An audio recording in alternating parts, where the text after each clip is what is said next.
releasing records, that gave me the opportunity to travel.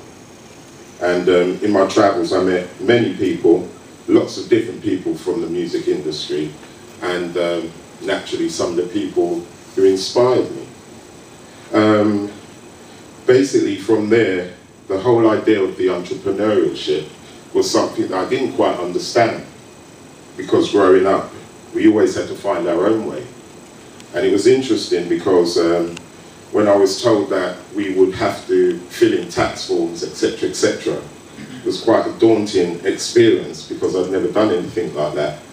Previously I was selling bootlegs out the back of my car.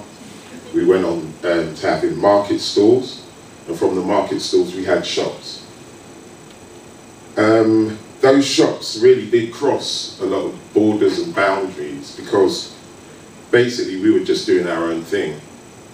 And the idea of everybody else wanting to participate in that, I guess to a degree I found quite funny, because I would never expect running a sound system, like my parents used to say, stop that doof doof doof in their head. So that was quite interesting. I guess making money from the whole situation and legitimising the business came at a really interesting time, you know, during the 80s, coming out of the 3-day week, burning paraffin.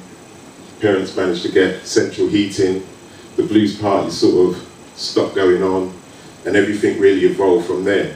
So by the mid-80s, we had really a good name, like, you know, a lot of followers. And in terms of my travels across the world, that led me everywhere from New York in the early 80s, all the way to Africa, throughout the Caribbean. And I've recently just got back from the UAE, which they're all starting the whole concept of the club culture and developing artists. So that's basically a brief of my experiences. And I guess along the way, the journey had led me to situations such as these, where we're talking about our community, we're talking about our people, and I've used the greatest experience I could ever have, which is my parents.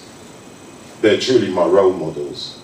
Understanding when they came to Britain in the early days after the Second World War to rebuild Britain, I guess the colonies never imagined that some of the children of the people who developed the First World would become successful.